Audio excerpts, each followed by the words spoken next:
Hi, everyone. Yeah, I think we're ready to start. I'm sorry that my back is. Hold on, I should have this up a little bit. Just a minute.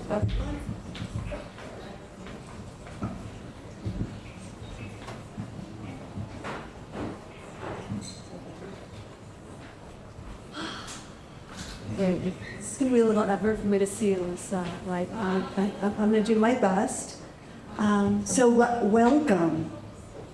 My name is Mara Hoffman, and I am absolutely honored to be here tonight with this amazing group of women.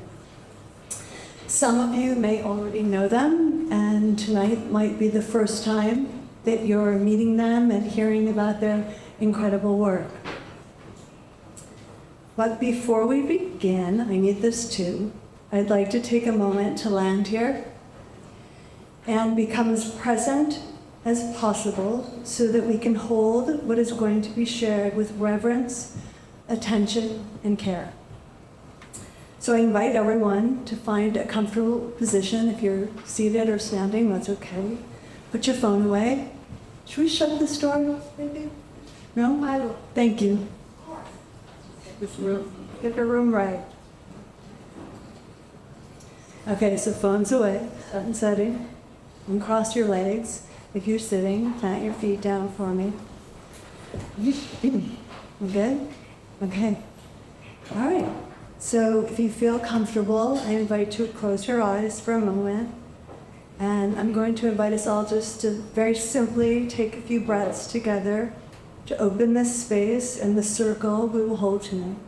So we're just going to inhale for a count of 4, exhale for a count of 4, easy. Okay, ready? We're going to inhale. 1, 2, 3, 4. Exhale. 1, 2, 3, 4. Inhale. 1, 2, 3, 4. Exhale. 1, 2, 3, 4. Inhale. 1, 2, 3, 4. Exhale. 1, 2, 3, 4. One more. Inhale. 1, 2, 3, 4. Exhale. 1, 2, 3, 4. When you feel ready, please open your eyes. Welcome. Before we jump in, just a few words about how I landed in this chair tonight. I come from the fashion industry, where I ran my namesake clothing brand for 24 years. It was deeply rooted in sustainability, focusing on environmental, human-centric, and policy reform. When I made the very hard and important decision to close my brand last year, I approached it as an essential and exquisite death, one that would ultimately give birth to the next part of my life, waiting for me on the other side of letting go. I have spent over 2 decades working with medicines and ceremony, and I owe so much of the courage and trust I needed to make this life pivot to the many times I have died on that mat in this sacred work. Again and again, I have been returned to myself with more grace, compassion, self-love, and trust. I am a deep devotee of this generosity and feel honored to share this part of my journey with the world because I believe wholeheartedly in the tremendous healing that takes place through it. I know without doubt that the repair and remembering work that happens in small spaces impacts not only those in the room, but the collective as a whole, and this brilliant planet that is begging for us to get well. I also want to add, while I've sat on many panels as a panelist in my field, tonight is very special. It is my first time moderating and my first time speaking publicly to this very important part of my life. I ask everyone here to hold tonight's conversation with honor and reverence for the vulnerability and risk that each person in front of you has agreed to share. And before we begin, I want to acknowledge that many of the practices, medicines, and healing modalities we will discuss tonight have deep roots in indigenous knowledge systems, carried through centuries of lineage, ceremony, and reciprocity. These traditions have often been sustained with great sacrifice, and too often they have been appropriated, commodified, and stripped of context for profit. In doing so, the deeper relational, ritual, ethical, and cosmological frameworks, everything that gives them meaning, can be lost. It's important that we remain grounded in respect and humility, remembering the people, places, and histories that birth these practices. My hope is that our dialogue tonight honors those lineages while illuminating the unique perspectives our panelists carry. For the entirety of my career, my work has been centered around women, designing beauty for them, advocating for their bodies and their choices, and supporting their voices through the platform of my brand. Tonight feels like a natural continuation of that path, bringing focus to women who are shaping the landscape of healing and psychedelics with courage, compassion, and power. Allow me to introduce our panel of medicine women.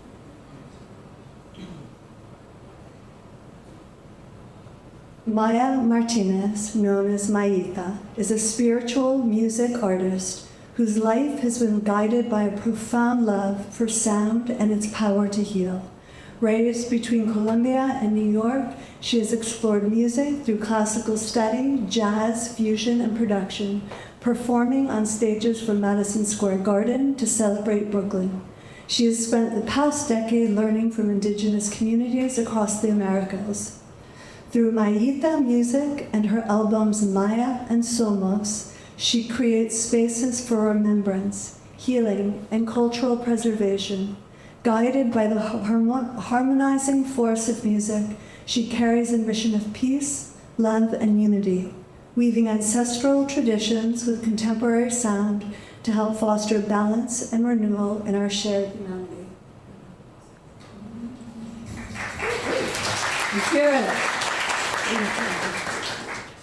Louisa Baum is a trauma and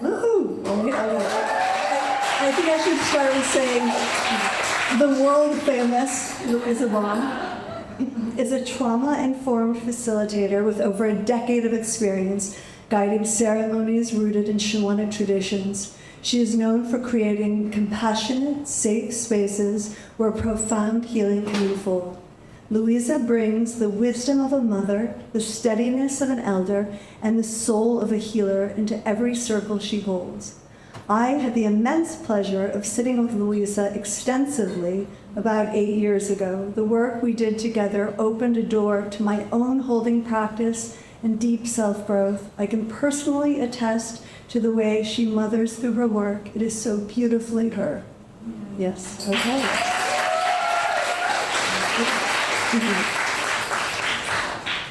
Alana Varel, who so generously brought concept and form to tonight's event, is a guide and facilitator whose path began with her own healing in 2015. What started as personal transformation became her life's calling, creating spaces where women can reconnect with their bodies, their divinity, and their buried desires. Since 2020, Alana has been a dedicated Vipassana practitioner and co-founder of a thriving community that has welcomed nearly 1,000 participants into monthly gatherings and private sessions. Through sacred ceremonies, retreats, and integration practices, she helps others reclaim sensuality, spirituality, and self-trust. Known to many as Underground Mama online, Alana shares insights on safe psychedelic practices and women's work with honesty and warmth. Thank you very much. Last but not least, for more than 3 decades, native New Yorker Lisa Cooper has shaped fashion, nightlife, and creative culture, collaborating with icons like Beyoncé, Mary J. Blige, and Rihanna. Today, she brings that same curatorial vision into psychedelic facilitation, creating safe, transformative spaces for healing. Her work is rooted in making people feel seen, supported, and empowered. Lisa also happens to be one of my best friends. We've shared over 30 years of dying and rebirthing alongside each other. I've also had the deep privilege of doing some of my most expansive work under her facilitation. So we're going to open this up. This first question is for everyone. So let's begin with each of you, sharing briefly how you came to this work. What teachers, lineages, or life experiences drew you here, the medicines in which you are serving, and why this work feels so essential to you at this moment. Good evening, familia.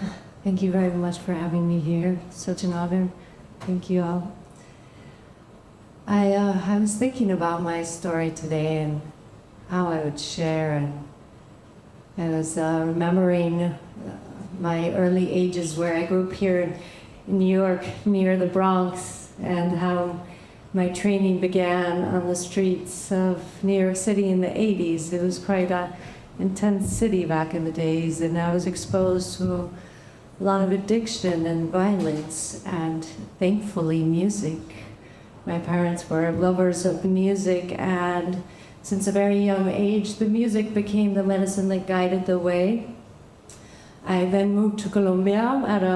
In my teens, I was starting to get into a lot of trouble here in the city, and I moved to Colombia in the 90s, which was also very drug-infested city with tons of violence.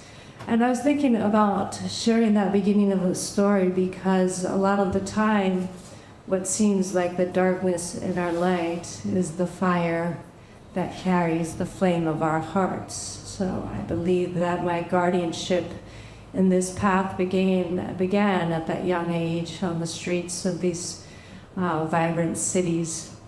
Thankfully, music was always by my side, and it was the guiding medicine that kept my arrows pointed towards the direction of harmony within myself.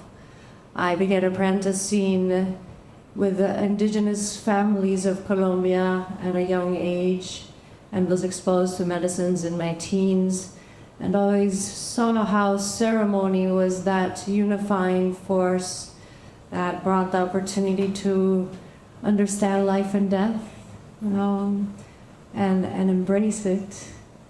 So under the wing of many elders of the South America, I see my role as a chakaruna, meaning in Quechua that means a bridge maker or bridge holder, the person that unifies wisdoms. So I have the honor now of being an apprentice over 15 years with different communities of Mexico and Brazil and Colombia, and carrying beautiful power plant allies that during my training I realized were part of my family as well. And that these tribes and these families that I've had the honor of finding through these plants, we were all children of the same plants, and that's why we were brought together. And so I believe that this role as a chakaruna, a bridge carrier, comes from, from the stars, from moments where we knew that the planet was going to go through these powerful transformations, and many of us as guardians agreed to come with our plant allies to serve. So feeling very honored that we're here on this planet in this moment of great transformation, and that we have nature as our family to guide the way and to hold memory for us, and to allow us to remember that we created this story, that we agreed to it, that we also agreed to forget, so that we could come back together and live all the magic. I'm very grateful for these plant spirits for holding this memory for us, for allowing us to come together in prayer, what we call prayer. To me, what the elders have taught us about prayer is the ability to listen to our sound. So when I say prayer, to me, I'm speaking of the ability to create sound, So when we sit here in prayer, we're in that contemplation of our sound. And again, that remembrance that the most potent medicine is the music of our souls and our hearts and our internal prayer. So I'm not sure if I'm answering the question, but I think I'm missing mentioning the plants that I work with. So the first plant that I had the honor of communing with and knowing that she was my guide was Mother Jurema, also known as the Buscoipe, a very mysterious, potent plant that grows all the way from the north of Mexico to the south of Brazil.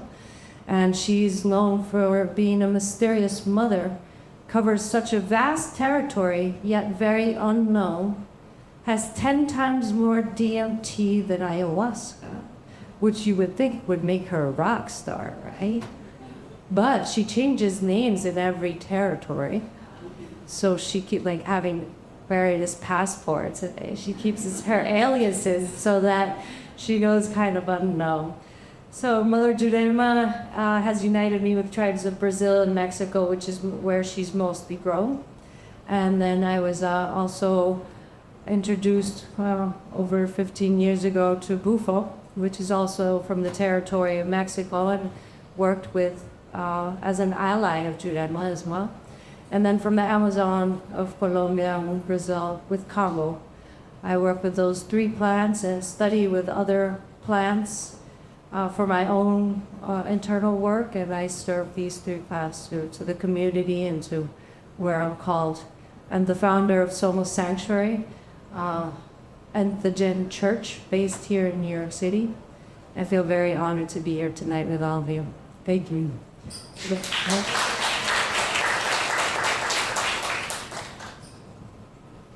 Good evening, everybody. I'm also very honored to be here.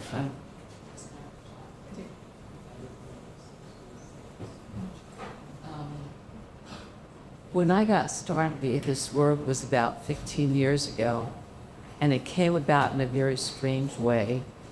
My husband,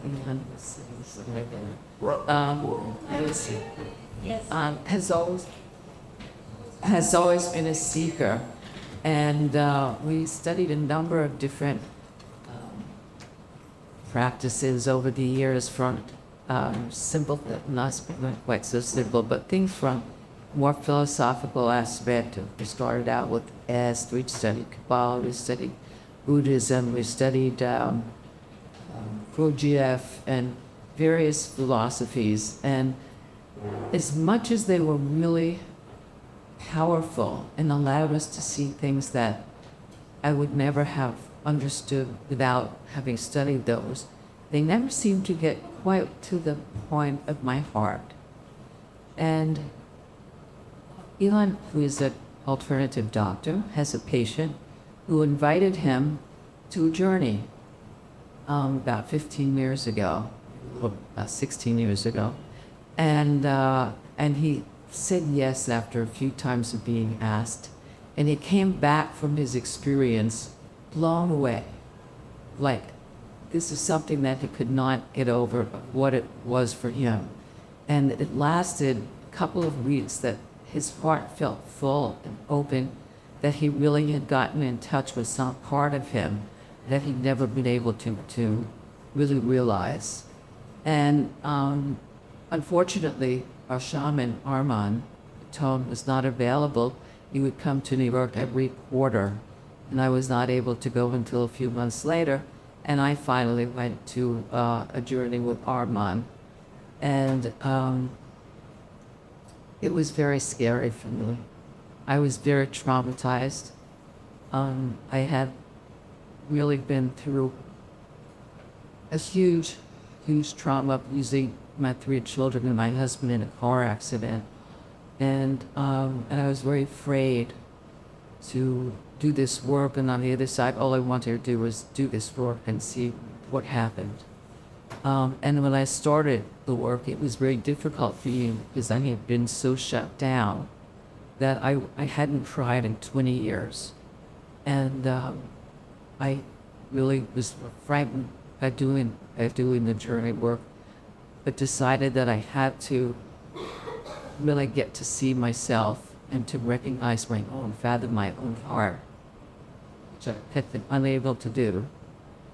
And ultimately, after a number of journeys and the guidance of Armand, I was able to start to feel again, and literally could not feel.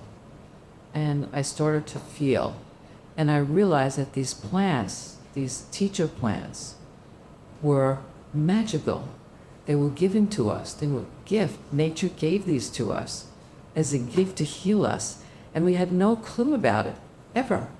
It was so much later in life that we discovered this, and also that we were never allowed to know about this in America, in the Western world, because it was really hidden from sight, because it was dangerous or whatever. The government seemed to think that was not possible to use.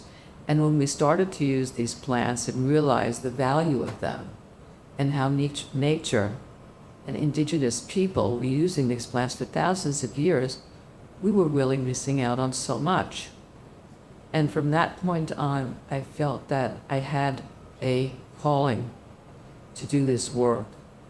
And I felt very, very strongly about it. And I saw it in a journey, but I didn't say anything to anyone. And then about 3 weeks later, the shaman came over to me in the journey and said, I'd like you to become a facilitator and work with me. And I'd like you to travel with me all over, because he was traveling everywhere, 365 days of the year, to travel with him and study with him. I had 4 young children at the time, and I couldn't really do that. But he said that he would teach me, and I studied with him and with another facilitator for a number of years, and finally started doing my own journey work, my own journeys as a facilitator, which scared me very much actually, because it was a huge responsibility giving medicine to people. It's the first time you're doing it. You have to study it for a long time, but nonetheless, it's a huge responsibility. And so I invited my family and friends. I thought, if God forbid anything happens, it was in-house. And so I began, and as I worked through it, I obviously got more comfortable. And I realized that this work is really meant for every single one of us. It's something for all of us to learn. It's the purpose of our lives, to discover ourselves, to remember who we are, what the nature of me is, and to live without betrayal and being true to my nature and who I am, and create the I am. I created all the awful stories about not being good enough and not being lovable and not being whatever we have, not belonging, whatever the stories are that we created as children. But ultimately, we can recreate and remember who we are by uncovering all of the shadows and tendencies that we've created to be performative so we can be safe and survive. As you do the work, you're able to release those behaviors and ultimately get to recognize who I am. Who am I? Who's my authentic self?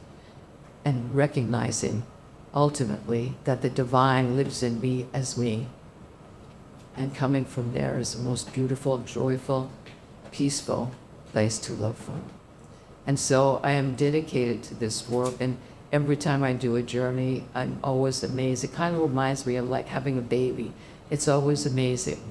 And people come out of the journeys really, but every single time, blown away by recognizing themselves, by feeling their own hearts, by remembering who they are, and having a conviction and a commitment to coming back again for their own transformation. And should we all be able to do this, the world would be a very much more beautiful place to us all.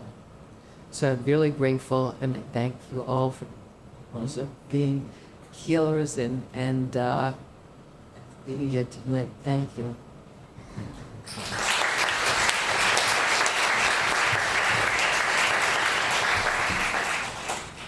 gosh, I'm just listening to you, God. I was, just so honored to be on stage. Louisa was one of my first facilitators 10 years ago. And my journey really meandered in lots of different paths. Do I share the fact that I worked in nightclubs and did a ton of MDMA and didn't realize that it was going to help me later in years? Or do I share the fact that I had a successful marketing company, and when that closed down, I was dragged into medicine work because I had to, the moment that portal opened, it was like a moth to a flame. I couldn't go back. And when that door opened, and it continues to be exactly like this for me today, where when I made that promise of, I am in service, show me what I need to do and how I need to do it. And so, there is this meandering pathway of my old life closing and my new life invitingly, while bruised on my knees, looking totally different than what I thought it would. And yet, it's the most meaningful, important work that I've ever done. Every time I sit with somebody, every single time, I think of the honor it is to be able to sit with people and experience them as human beings, as we truly are without the masks. And the transmission for me is everything that I have been, was, and am, is completely in service to this moment. And the trust, the implicit trust of the medicine. I used to be in, the start, and somebody might be dropping in or not dropping in or needs more, or all the different things that happens in the medicine world. I used to waver and think, oh, let me do this, let me do it. And now there's such a solid trust of this intelligence that's there, that it's like, oh, this is it, and this is all. So I work with MDMA and psilocybin, and it's a combination. And I do groups, I do individual sessions, but really a lot of my work also is the work I do on myself. And the deeper honesty that I can have with myself, the truth that I can really go in and be like, yeah, this is it, this is what it is a depth that I'm able to show up for others. So yeah, that's in the meandering path. And with this conversation for women right now on the planet, we started talking about it, and as healers, medicine women, whatever the words that anybody wants to use out there, is so incredibly important. I don't think it's a mistake or a coincidence that all of the convergence is happening, both for women as we're stepping into what is our new modalities ourselves, as well as medicine work and everything else. So, thank you. I forgot the question, so I'm just gonna roll right in. Well, so, am I a little loud on this? Sorry. How did this all start for me? Well, when I was a kid, I used to really love psychedelics. And in that, I had a very strong and loving relationship for many years with mushrooms. We've gone through many, let's say, revivals of this medicine world community in the 80s, in the 90s, in the 2000s, and now here. And through that, I explored, I researched, I loved ayahuasca, it made me dance. I loved Kambo because it brought me into my heart, into my body, into my health, into my consciousness. And then I hit a point in my personal career at the end of my 40s and beginning of my 50s where I was like, what the fuck am I doing? First of all, I need to pivot out of the world. I need to figure out what is this conversation I've been having for so long with myself, with God, with spirit, with the earth. What is it? What is it? What is it? And I've watched this really weird, what's his name? That speaker, Robbins, Tony Robbins. I saw this Tony Robbins commercial, and it was this whole thing about saying yes. And if you know me, you know I'm a say no. I'm not interested, I'm not coming, no. And I started saying yes to everything. And it got really weird, really weird. And when people found out I was saying yes, they started inviting me to things. And in this, I started doing a lot of things I would never normally do. And when you open up space, it's funny what comes in. And it was one phone call after another, people reaching out, and suddenly I was in this beautiful kismet moment. And I just moved into my house, and I was having some issue with some ghosts, and a guy called me, and he literally was like, we haven't talked in 25 years. Can I come over? I was like, yeah, come over. And when he came over, he had a tattoo across his whole throat, and it was the most beautiful hummingbird. And I looked right at him and I said, are you holding medicine? Are you holding Lakota medicine? What's going on? He's like, yeah, well, actually, I said, good. You come in tomorrow to my house. You're going to clear out all this energy, and you're going to clear me, and we're just going to drop in together. The next day he did that. He came over, and as he was dropping in, I heard him say animal, and my whole body went, zoom. What? What do you have? You have animal medicine? I've been looking, searching. I knew it. As soon as it hit me, I was like, I'll be right back. I'm going to put on my pajamas. We're going in. We're going in right now. He's like, no. You need preparation. There's ceremony. I said, It's sober October. It's October 23rd. I'm never going to be more clear and crystal than I am right now. And I dropped into some of the most beautiful animal medicine, which was the Bufal Varis toad. And instead of this explosion out, I went into my womb, and I saw my magic. And then I saw somebody shame in the corner. And then a wolf came over and gave me a list of things to do. What? I'm in the middle of the most beautiful experience, a list of things to do. Yes, a list of things to do. And at the very end, you're going to turn to the guy that served you and tell him he's got to get a little more feminine with his ceremony.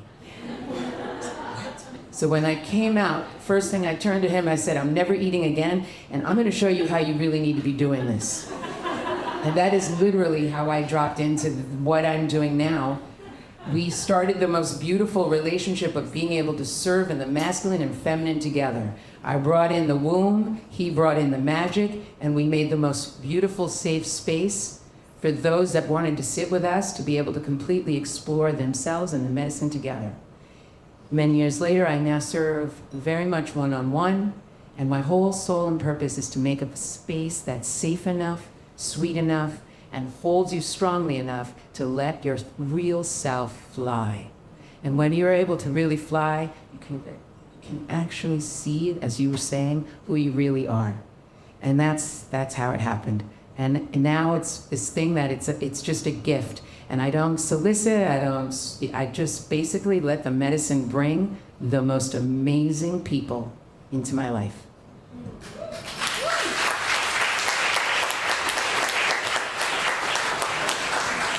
I feel like we should just get clipboards with lists and put it in front of everyone. You can all come and sign up. I don't know, also they need 6 hours for this. Holy moly, so beautiful. Ooh, okay. So the next few questions I'm just going to open up to who feels inspired, who feels called by the question. If a few of you do, great. But if it's not your question, don't worry about it. Let's keep it like that, okay? So this is about women's voices and why they matter. For much of the modern psychedelic story, the spotlight has landed on men. Researchers, counterculture, icons, entrepreneurs, shamans, and facilitators. But beneath that surface, and since the beginning of time, countless women were already holding circles, tending to healing and guiding integration, often without recognition or institutional support. As this field gains visibility and legitimacy, reclaiming those stories feels urgent. Women's voices don't just add balance, they reshape the entire narrative of who carries wisdom, who leads, and what healing can look like. So this is the question. Why do you feel women's voices are so vital in this field right now? And where do you see women's leadership needed most in this time of rapid expansion in spirituality and healing?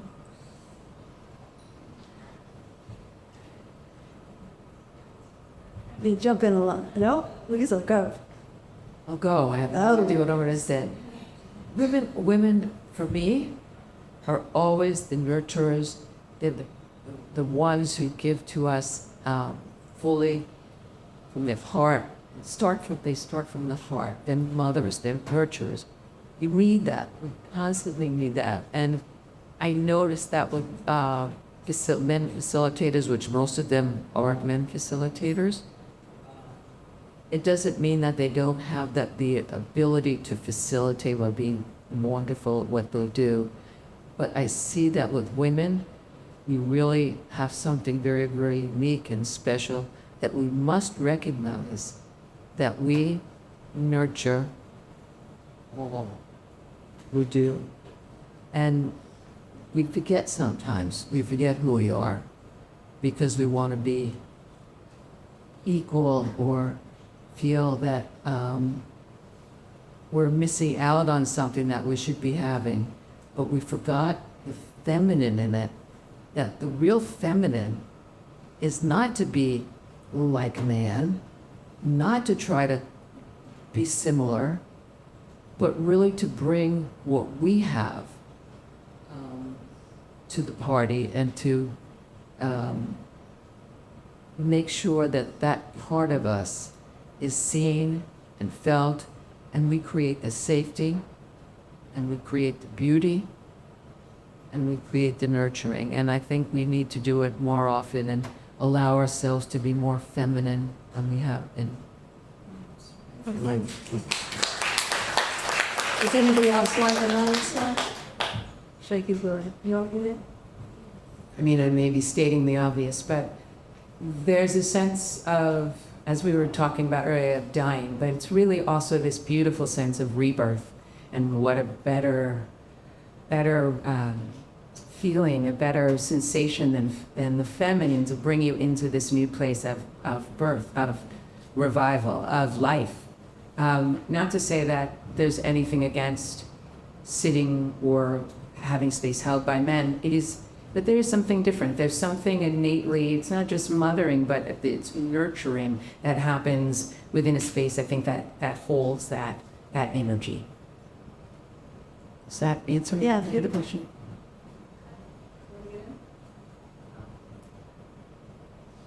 I'll make it quick.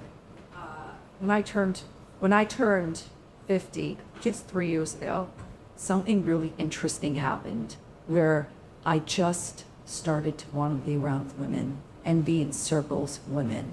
And for me, it's become a little bit more about remembering than about doing anything else. It's remembering who I am. And when we come together, we remember who we are. So.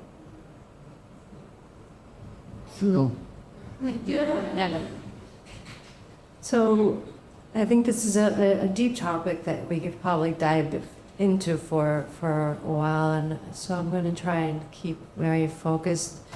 The way that we've been taught by our elders, and the way that I see it, that this feminine force is beyond the bodies that we carry.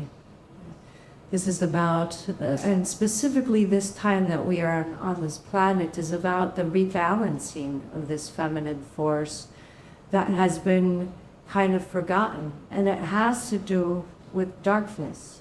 Our elders teach us that Mother Void birthed all of reality. She birthed even Great Spirit. And I believe that as humans, we have forgotten how to honor the darkness, how to honor that place of death, of birth. So I believe that the importance of this rebalancing of the feminine is something that is to be done with each of us, no matter the body that we're in, we all carry this feminine and masculine force. So this is the time for us to rebalance that relationship that we have with darkness and with light, and to honor that vulnerability and the trauma, right? Because we're all children of trauma. We've been carrying this trauma in a way, avoiding it, like, putting it under the rug, because we've been taught that this vulnerability isn't as powerful and potent as our light, right? But the feminine force is part of this darkness. It's part of this tenderness where life is created. So I believe that in this moment that we're on the planet is calling on all of us to rebalance our darkness, to honor it, because most of our strength and our light is birthed from that place.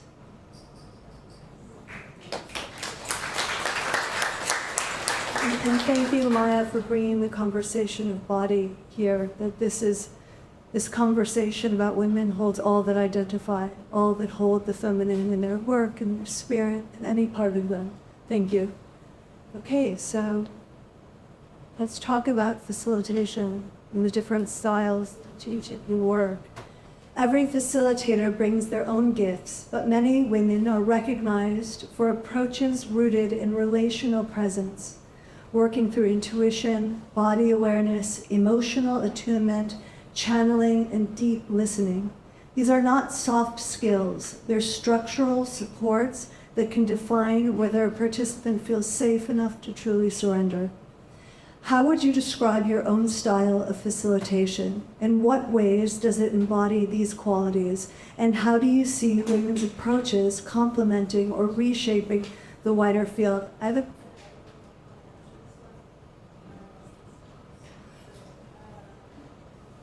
Because I'm definitely curious and want to know a bit about the facilitation and how you do this. So if we could each go through this grade and keep them brief, or let's hear.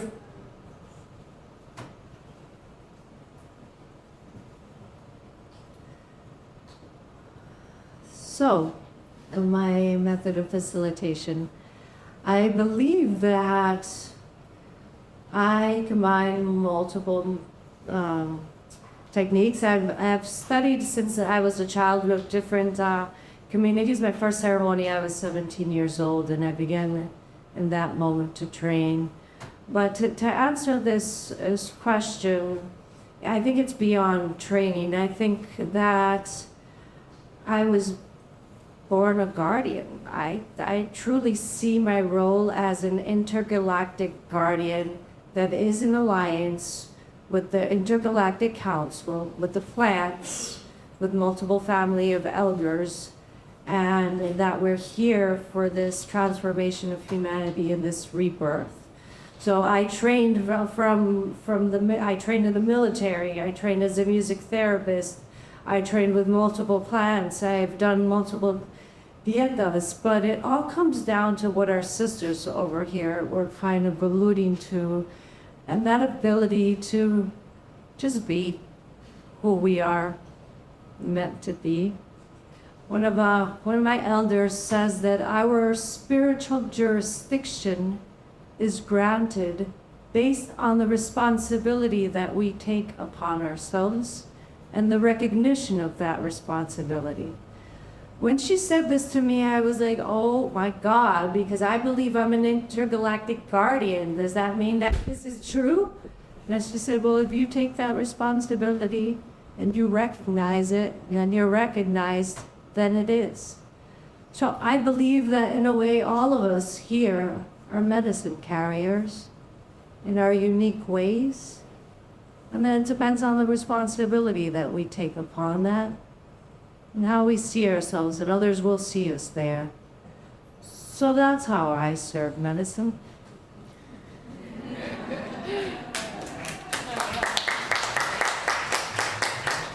Feel free to get into a little bit, if you feel it, like some of the structure of this as well, just for some people in the audience who might not have any idea on how something like this is held.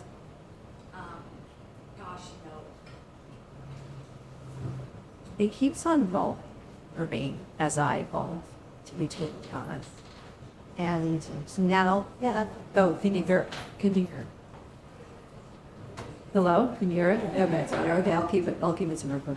So, for me, as I really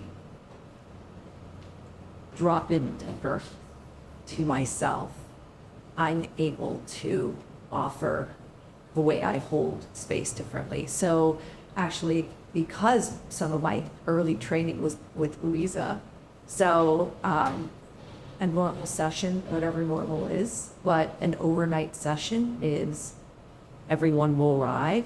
I really like to do some opening workshops, exercises, whatever we want to call them, or nature, drop into nature, and really honor what that feels like. Because a lot of facilitation, as I see it, and for myself personally as well, is the trust in our nervous system. It's not what we're saying we want to happen. It's our nervous system knowing that this is a safe place and I can drop into this. So the more that I can allow somebody to drop into their bodies by whatever it is, and it's always different touch points. It's not like, oh, just do it like this. I'll do different exercises and different things. The deeper, I think, that you forget, and the medicine then is able to work through you. And then we take the medicine, later on it's like 4 to 6 hours, 6 hours into the evening. Usually I have a playlist, sometimes I have live music. It really depends on the circumstance. And then when people come out, there is, and this is group ceremonies, an element of community that's allowed. And that we have, usually then I'll go to sleep because my time is done. And then we wake up in the morning, we have community time, food, and again, some opening workshops and integration, of course, which if for anybody that hasn't been, it's just the harvesting of what came up for us before and to be witnessed in community while that's happening. That is medicine in itself. And then we close the circle and the work has begun. So that's Facilitating for me is people to come for evening. We like to practice ceremonies one-on-one and small private groups, and also group ceremonies. And in the group ceremonies, where people come in the afternoon and it's a sleepover, most everybody is nervous. Even if you've done it 10 times, you're still anxious. And I looked at that for so long, saying, what is that about? That we know what's going to happen. It's safe. It's good. Why are we nervous? And it's always about the unknown. We're unsure of the unknown. So I meet with everybody before an evening of medicine on a one-to-one basis so that I can see where they are and give some insight. If they're very, very nervous, it's a new person, I will give a particular kind of medicine. And if it's somebody who is more experienced, it would be something else depending on where they are in their process. And I find that speaking with somebody, not looking for their psychology, but looking beyond that to see where they're, what's underneath the psychology that's got them hooked that they need to look at. And so the medicine that I give generally, I feel will prepare them for that evening. And then why don't we do some experiential things after everybody is gathered together. We do an introduction about the evening, usually about something that we'd like to share, some kind of information about this work that we'd like to share, more ontological, which is really about being human and how we respond to various parts of ourselves. And, we have an introduction that we usually give somebody who give most everyone something to hold on to for the evening. After the evening is over, we have community. We have food, light dinner, food for, light dinner, food, and then people gather and hang out and share. And I kind of take myself out of it because I really want to encourage the community, which is important because there's nothing like having a friend who you can share the work with. And I know from my own experience that when I started doing work and I wanted to talk to friends about it, nobody wanted to listen. And they didn't know what the hell I was talking about, and they thought she really missed it. So it's really wonderful to be able to create community that you can, after a journey, call up a friend and talk about what you're going through. Integration, of course, I think is my favorite part and the most important part of the journey.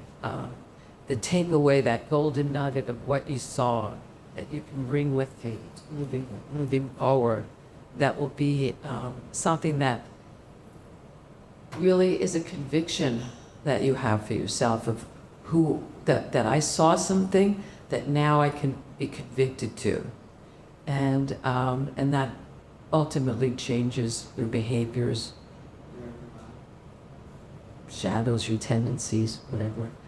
And as we said, that's when the work begins.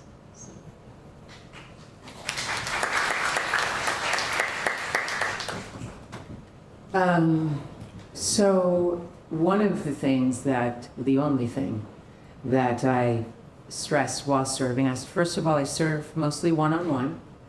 Maybe I'll say that when working with someone for the first time, I suggest that we work one-on-one. It's usually either at my house. I also do house calls. And the key to the path into the experience is your breath. So I start usually with meditation, body work, body mapping, having you follow your own breath through your body, because what we're going to be doing the entire time before we get to that medicine, which we smoke, is we're going to create space in the body, space in the psyche, space in the movement, and hopefully enough space for the medicine to come in, and for you and the medicine to use the breath to guide the experience, to use the breath to guide the medicine deep down into the real brain, into the stomach, into the place where it is first going to be invited and integrated into the body through this process. And right after the meditation, we're going to, if I'm called, go into breath work. And so really for about 20 to 30 to 40 minutes, do a very vigorous session of breath work, opening up even more space and creating the pathways for the medicine. And then we go into the medicine. This way, it also becomes much more of a physical experience as well. I find that Bufo, particularly in mushrooms as well, when using the breath and having that connection, you can really release some old stories, some memories, some books, some what the fuck was that? Like whatever that might be, by having that breath as your partner in this experience and in this beauty and in this magic, it's the best partner you can have, and it's the partner you have from the day you're born until the day you die. Your breath is your best friend. It will never, ever lead you wrong. So with going back to that, creating a trust between your body, your breath, and the medicine. I think that's pretty key. And then after, and the most important part is, and this is something that comes, I think, from the feminine, is you lay down and you relax. You sit with yourself. I play beautiful music. Sometimes I can DJ through the whole thing for you. But you just sit and relax and sit with yourself, and you don't have to get up. You don't have to rush. If you want to share, great. But if not, just take that time, that extra hour, hour and a half after, just being in love with yourself and feeling what that feels like in the safety of the space we created together. And, we also do many other forms of service and facilitation. But that first, I think, dance with this medicine, I think the way I would describe the way that I facilitate is it's an intimate facilitation.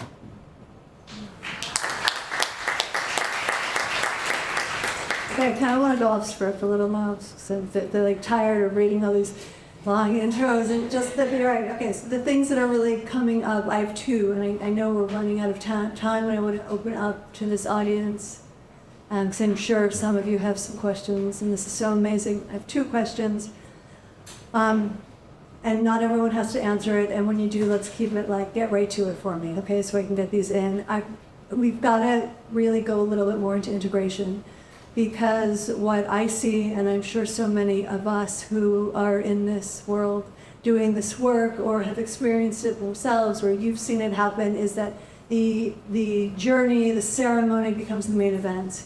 And so often what happens next is sort of left to the person's own devices, and we don't have the community care structure. Like Louisa's speaking about going to her friends and wanting to connect on this deeply transformative, life-altering moment. And if you're not in it, then who are you going to speak to with this? So the responsibility does, in so many ways, come back to the facilitator, or the facilitator giving resource to that person. So as you said, the work begins after.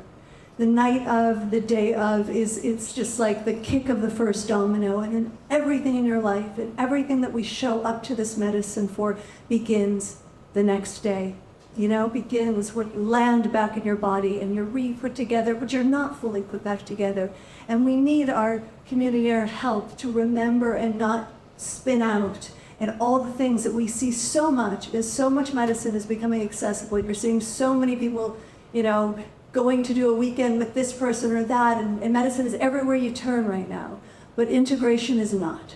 So whoever has like a real thought on this, or how you're holding it, how important it is, what is the aftercare, and how do we get more of it?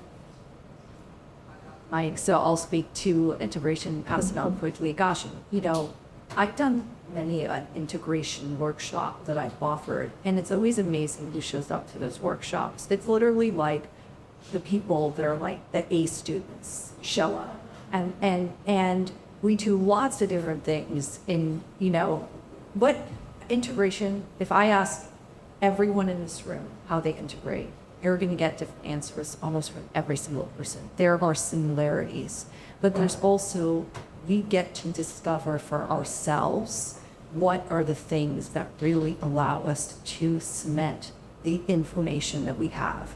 And so what I love to do is offer as many tools as possible. Hey, want to go dance? Great, let's go dance. That's integrating. You want to go and meditate? Great, let's do that. And so really, it's like a menu. Yes, there's best practices, community, nutrition, class, all these things.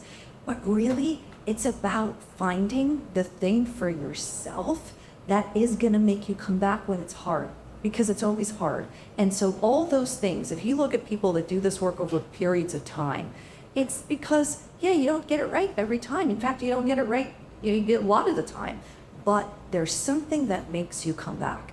And it's the integration tools that allow you to clean your energy in a way so that the messaging is clear, so that when you hear it again, maybe next time you're going to come back. So it's different for everybody, but that's a general. I find that integration is so valuable. But again, the journey itself is 4 or 5 hours. And after that, as I said, we worked with community. The following day, the integration, you really have had time to kind of process what the takeaway is. What is that one golden nugget, that one thing that I saw about myself that I can bring forward with me that will make a difference in my life? And we're very clear in making sure that people state what that is. They can't tell them, they're not allowed to speak about their journey. And most people like to talk about their journey. I saw my grandma, I saw butterfly, I saw whatever it is. And we're very strict about it. They don't like that we're strict. But we found that if we keep it really down to the essence of what it is that you take away from this, you will be able to carry it with you going forward, because you're not going to forget it as a conviction. And that's what we want us to be. I have conviction that now I will no longer do X. I saw that last night, and I know that that is what I do, and I can no longer allow myself the freedom to do that, and I will not. And you take a stand. You take a stand for yourself, and that propels one to continue doing the work and recognizing that in each journey I get a piece of the puzzle called me, and I will continue to do the work, and each integration is really powerful. So is that. Into great shun. It's, for me, it's the process of embodying that being that we are. I believe that as facilitators, our responsibility is to, as our sisters were alluding to lead by example, to do the work ourselves, so that our community can have that example of leadership, of embodiment. And I also believe that community is the most powerful tool of integration. We offer, at our organization, one of the tools that I see as the most potent medicine is the community, because life is a ceremony. The most important ceremony begins when these other ceremonies end. And the most important ceremony is that ceremony in between. And that ceremony in between, the facilitators are you and your best friends and your families. So how we integrate the medicine into our daily lives and create sacredness in our homes, in the altar of our bodies. So I believe integration has to do with education, with reminding ourselves of these facts, that we are the medicine people, that we carry the medicine people, and that our homes are the altars. So I think through education, through leading by example, and through community, we are changing the world many ceremonies at a time.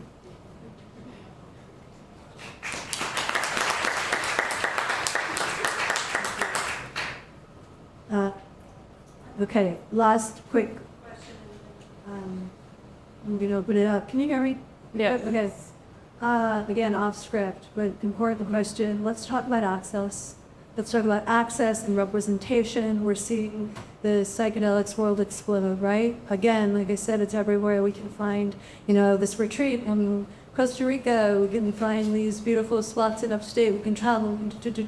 But I'd love to hear from each of you an idea of like your dream into this work, like how this spreads, does this work reach the people who need it? How do we reach the people who have never seen themselves in it, couldn't even imagine? Because this is something, it's like the same in the sustainability work that we were doing for so long, that it doesn't work without it scaling. It can't just live in these like little elite pockets of privilege. It needs to find its way to the people at every level of this pyramid that we're existing in. So I'd like, if anyone wants to speak to this representation within the psychedelic world, and then access and what you see and think and how to get this into the world to get more people the access. Lisa, why don't you start? Yeah.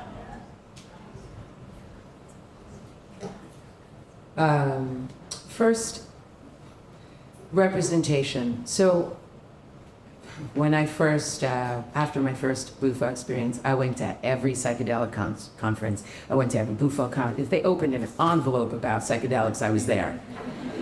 And interestingly enough, it wasn't, there was literally not one other black person, but even more, there was only about 3 women in the room. And I was in 1,000 white men. And I was actually in Mexico, which made it even more interesting. And a lot of these events and a lot of these talks is very much about how are we going to turn this into a business? And I immediately, or I own this, or this is the way you have to do it because it's 200 years old. And, okay, so you're still stuck in the patriarchy, and I'm just going to go over here and find all of the women. And I spent 3-4 years going to every conference and finding every woman facilitator, especially my elders, who I knew they were there. I know they exist. I could feel them, but I didn't know where they were. And it took me quite a bit, and to be honest, I had a lot of resistance from a lot of women because we are been taught to be incredibly competitive and or in fear of each other, or you're going to take my, or this, but actually it was the exact opposite. I wanted to get us all together so we could start doing what we're doing right now on the stage, which is talking about the magic that we have and how are we going to share it, and how can we help each and every other person know that they have magic inside of them. How can we help them touch their own? And then the other side of this is how like if I had my dream right now, I would be working most strong-heartedly on changing the stigma amongst Black and brown people about the medicine that was stolen from them to begin with. They are afraid that the medicine that actually belongs to them, that comes from where they come from, that is innately already theirs. And a lot of this fear and fear-mongering is where the education, I think, could really turn the channel. First of all, taking away the shame of being in need, taking away the shame of being vulnerable, taking away the shame of being like, what the fuck is going on? I need help. And sometimes you just have to, well, first of all, you gotta fucking round, and second of all, you can get that help not only from these medicines, but here comes back to community, we get that help from each other. So accessibility is also this idea around being, for example, when I know that somebody is very rich, I ask them for more money so that I can then take some of that and put it toward those who don't have it so that they can sit in the medicine, especially because they desperately need it. I will never turn away anyone that needs it. But at the same time, I put a price on the reverence so that people understand that it's also a gift from the goddess and gods to even be able to do this. So therefore, there has to be this energetic exchange, but that energetic exchange is the energy that opens up the experience from the second you make the agreement. Am I talking too fast? I talk fast. And in that, what I really would like to change is the way we all participate within this community. I'm gonna say it right now because I think there's 3 Black people in here. Go get yourself some Black friends, please, God.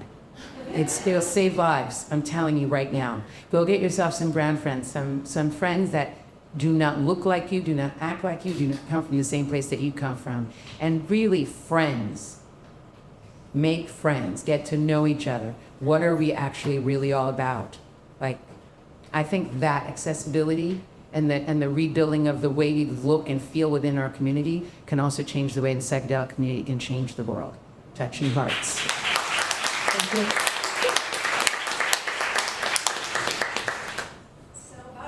About a year ago, I started thinking these exact questions. It came about safety and accessibility. And I did a panel last year on the psychedelic underground, and it was a mixture of men and women. And it was really well received. But the entire impetus for this and that was also that we just start to have these conversations, and that there is so much wisdom that's here. There is not one woman on the stage or one facilitator that I know that if someone is in need will turn somebody away. I'm certain of that. And yet I totally agree with you. You know, there is that exchange that happens in that price. And so just recently, you know, I'm kind of like almost uncomfortable like saying it, but I got into the TikTok of sharing information. And I hated TikTok. I hated it. I saw my kids go into it, but I got the message. And the message is people need to be safe. They need to have information. It can't just belong to elite people that are talking to each other. What about accessibility for other people that won't read all the books, that won't do all the things, but they can still get the information? And so what's been amazing on that channel is that actually there's people from all over the world. People want to know, and they want to know who they can sit with and what good guides are and all this. And so I literally feel like I spent a bit of time getting this information out, not in a way that I thought I would, but in a way that makes me feel incredibly vulnerable. like I go to bed at night and I think to myself, holy hell, like what am I doing? Because I'm on this very public channel. But I do think that this is how this information gets out. It's not just in rooms where people know somebody to know somebody. It gets out and then people talk about it and then there's interest and then there's more interested. And that's how it goes. So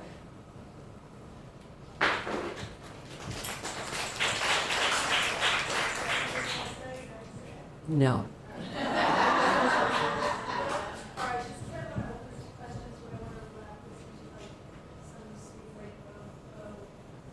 with this conversation that we should use. Sorry, there we go. A sentence. What's the gem? I want you to give the little gift, whatever that is from your heart. You've got this gorgeous audience that showed up here tonight that's curious.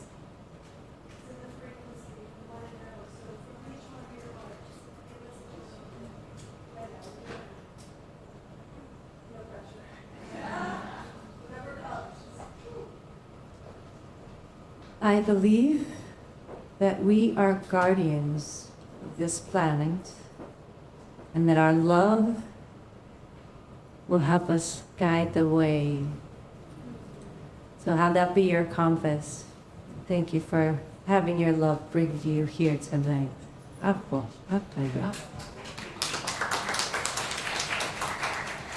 I believe that healing is within all of us. We have the capacity and the ability to heal ourselves, whether it's with illness or emotionally or with any of our stories and traumas that we've gone through. We've been given the gift that we carry, that we can heal ourselves. And the work that we do when we do ceremonies is really healing ourselves. It's nobody telling us what to do. It's nobody shrinking us. It's nobody saying you need to learn this way or that way. It really is you with yourself, healing yourself. And that's such an incredible gift and so empowering to know that we have that power to do that in every moment by choice. That we could, through our thoughts and how we feel about, really by our thoughts, by what we allow into our minds, what we allow ourselves to live with or to say to ourselves, we can really either heal ourselves or create more discomfort and sorrow. It's all up to us. We have all the power to do that, and we should be aware. Thank you.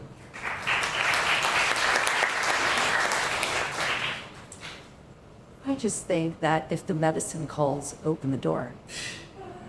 Because the one thing of all this work I've done, if I was to say it in a sentence where it's came to me, is a deeper knowing trust of myself. So that's the offer for every single person.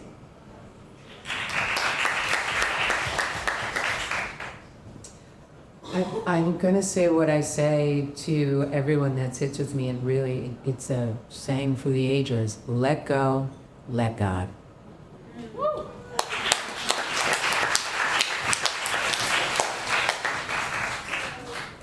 You'll sorry, let's open this up. So I've got the we sure is. Favorite hearts.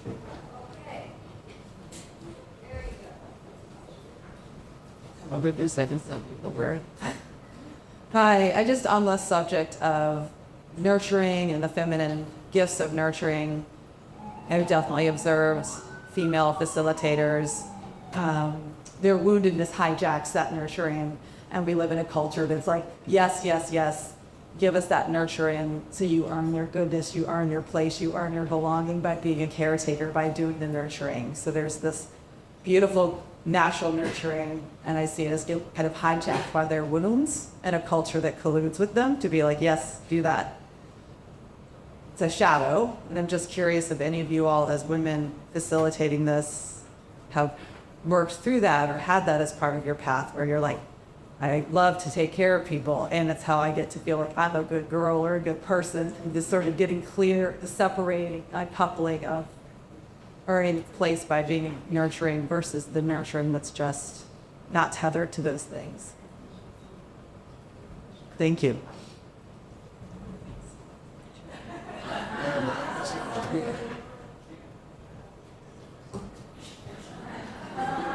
I think as a facilitator, as you've done your work, you have to certainly heal oneself. That you recognize that those shadows of let me be the good girl, and I'll give them anything they want. Please love me. Is not where you come from in facilitating. It's really being able to detach from your own shadows to be able to be sincere and clean and clear with integrity of how you work.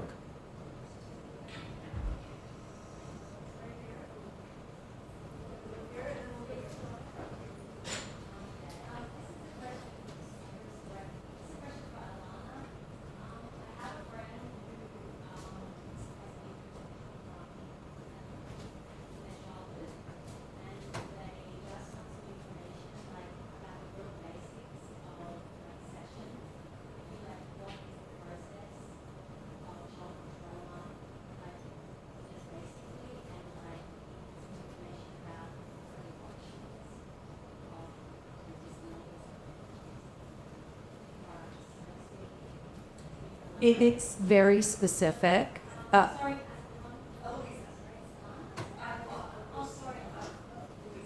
Please don't read about that. I'm sorry. Can you repeat it, please? I'm sorry.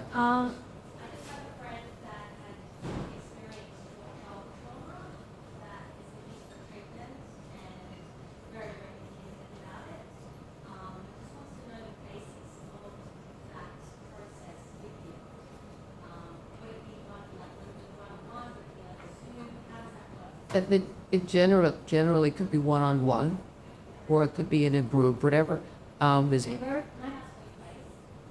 Yeah, I'm in Bedford, New York, Westchester, now from the city.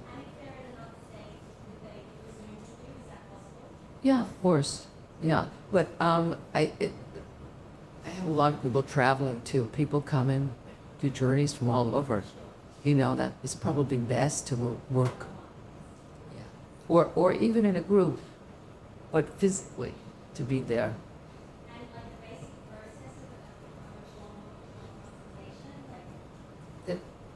For consultation, certainly can do it on a Zoom, but we all have trauma. We're supposed to. We start off with trauma from childhood, from birth, actually, and we live with the trauma. We just don't know what it is, and we're unaware that we've had trauma. But between birth and 7, we've all had trauma. Oh, I'm sorry. So it's later on.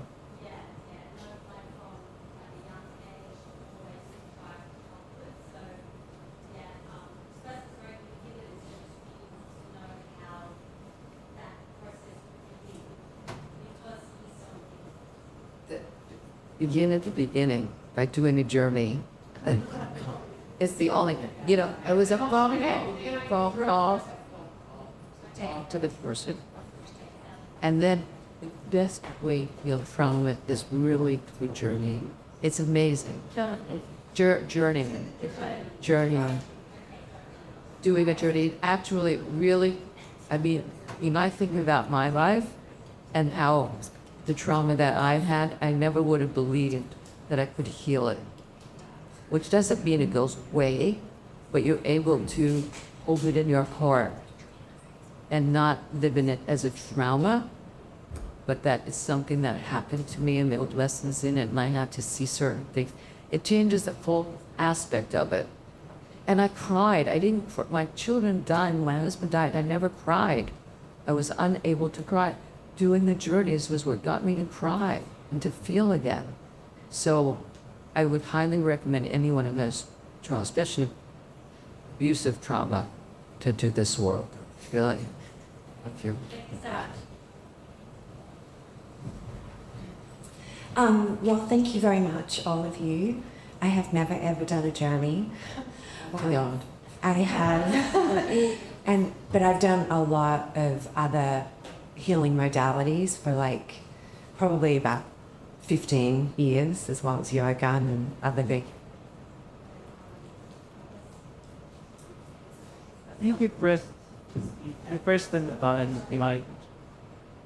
I guess for somebody like me, I'm already quite attuned.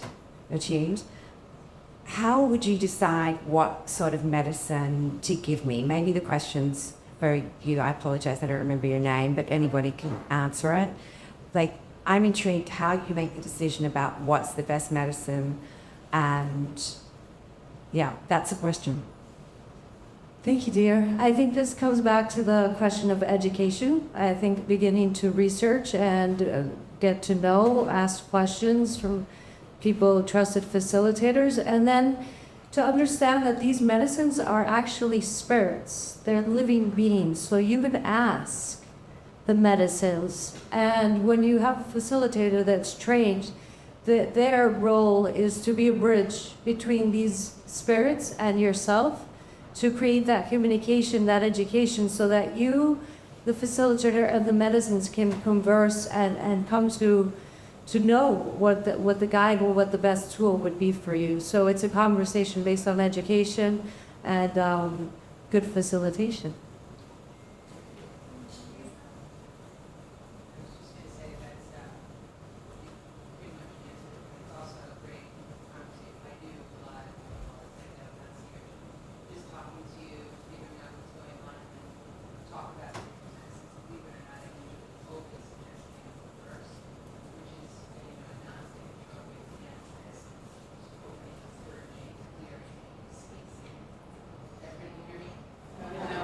So,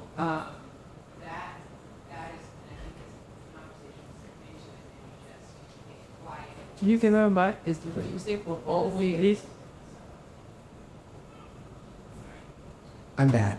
Okay, so the music, the medicine will call. It will literally knock on the door. Sometimes the phone will be ringing so loud, but it's just a matter of you getting quiet enough and still enough and asking that question. Should be very beautiful, young lady. Burning question. Yeah, the parent. Okay.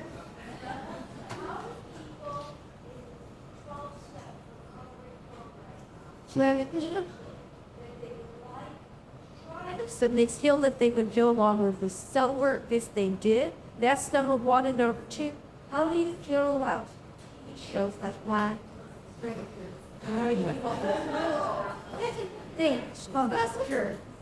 So thank you so much for asking the AA question, because I will share what I have seen in a nutshell. It's a very slippery slope for people in AA. And there's a couple reasons why I've seen people relapse that have come to me. I don't know if you have. I've also seen people incredibly benefit that are in AA. But the concerns are sometimes when people are in AA, usually, I don't want to generalize, but I've seen their sponsors not want that to go. And so it starts immediately in the shadows, because immediately they start not being super honest because they're already circumventing. And I've thought about this because it's come up a bunch of times.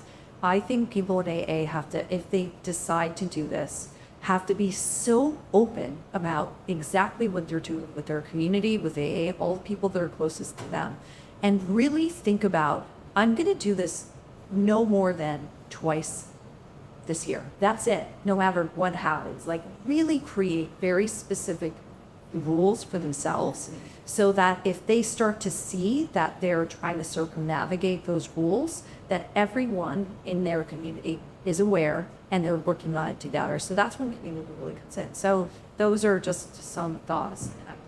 Yeah,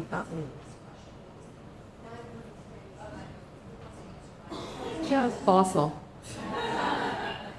But regarding AA, I have some family members who were in AA and had did journey work, but ultimately, what healed them completely was doing ibogaine, going to a retreat in Mexico and doing ibogaine, and you know, the AA is really against having any kind of medicine that you use, but that's just their rules. It doesn't make it right, and it doesn't make it that you can't do something else. I don't agree it's a slippery slope. Depends on the person, you know, of who's doing it and what they're, how they hold what they'll be doing. Is it something that they hold as a problem, or is it going to be something that will be healing?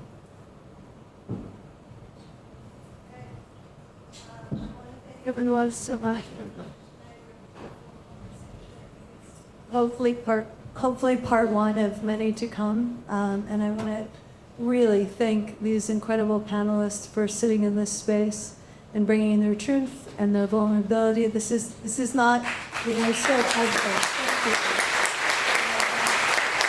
taking up the space. Thank you to the Children's 17 who organized this. And I hope to see all of us again in some form, in some way. I think a few of the people are going to hang out, and maybe if there's something you're dying to ask them, you can ask them one-on-one and let them know. But thank you, everyone.